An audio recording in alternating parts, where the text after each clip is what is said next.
Well, howdy tubers.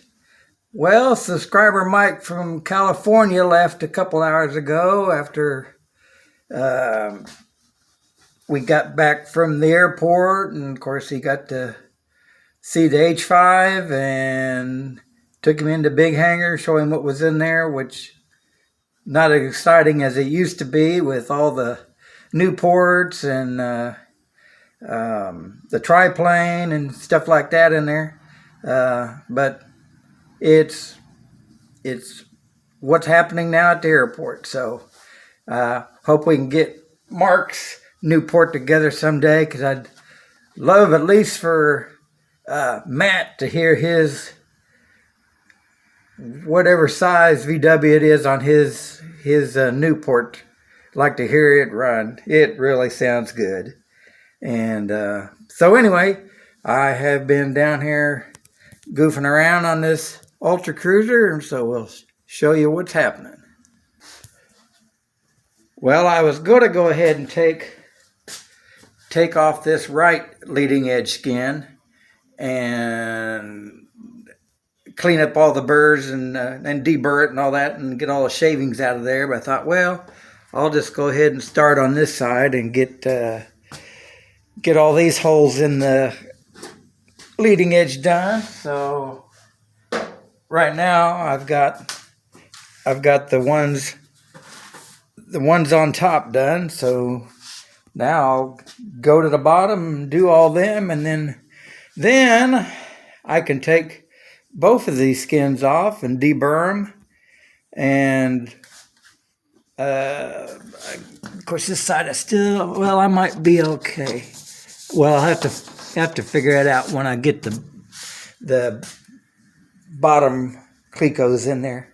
One thing I wanted to mention, that when I drill these, I go from the back forward and the same on the bottom, because in my eyes, I figure if you go just any which way, that if you, or at least go from the front back, well, you may end up kind of wrinkling the skin in a way, because it's not totally fitting down on the rib until you get it riveted down. So there's a little bit of, I guess you'd say, gap.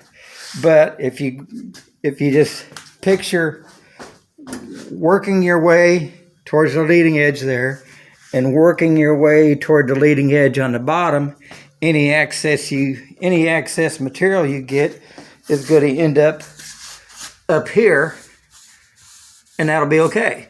Because there's no rivets around till here.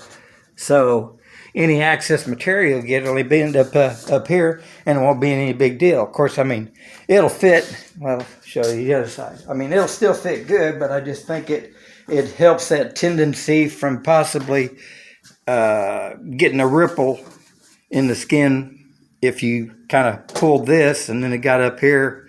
And it's just my thought. I don't know. But you see, it still fits. It still fit well. No, I guess there is just a little bit of clearance up there. So that clearance there could ripple up here, I think if you've got your clecos in here. But Mike, while we was out there looking at the H5, he commented on, and I hope that I remember to do this, but he commented on that I about 1/4 of an inch from the edge there, I bent it down to make so when that's on there that it'll fit just a little bit tighter. And so I hope to, and of course that's really only on the top. The bottom, it's flat against flat, but here we've got a curve against a curve. So I hope I remember to go ahead and do that, put a little break in there. So anyway, I just thought that was neat that he liked that I did that. So anyways, I know I commented to somebody else. They asked me about the wings for his Humblebird. Well, he got the spars, which were, of course, for him to show me them. The only one he could show me was the this center section spar, and the other two were frozen in the back of the bed because came through some rain, and of course it's cold here. I think today it's 40 though. So, but anyway, yeah, he has also got another Hummel bird that he bought as a project, and he wanted to buy this one because the guy had a motor for it, which was that Mosler, or however you say it, motor, and he wanted, I think, $3,000 for the engine. But the guy said no, he didn't want to just sell the engine. He wants to sell the whole airplane. I think, or what do you want? $2,500 for the engine or something. He said it'll take $3,000 for everything.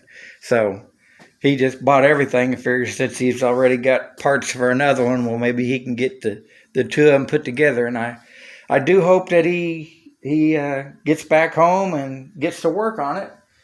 And I guess he says he may start a channel on Hummel birds, because he said he looked up Hummel, and the main one that kept coming up from him was me. But of course, I don't have a Hummel bird, and I really don't know that much about them, except that they're a lot different, a lot tougher, and a lot stronger, and a lot heavier.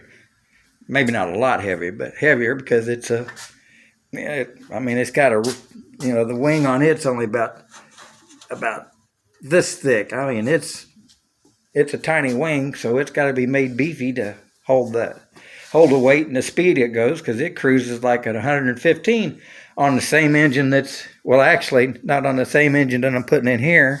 Engine as in half VW, but I think they usually put the 37 horse, and that's what that engine he's got ends up possibly being is 37 horse instead of a 45 horse.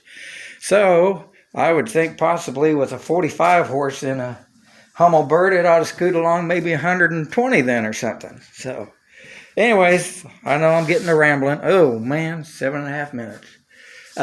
Anyways, Happy New Year to everybody, and I just pray that Mike has a safe trip back home, and it was good to meet him, and his wife sounded like a sweetheart on the phone when he was talking to her. So anyways, God bless him, and God bless you all.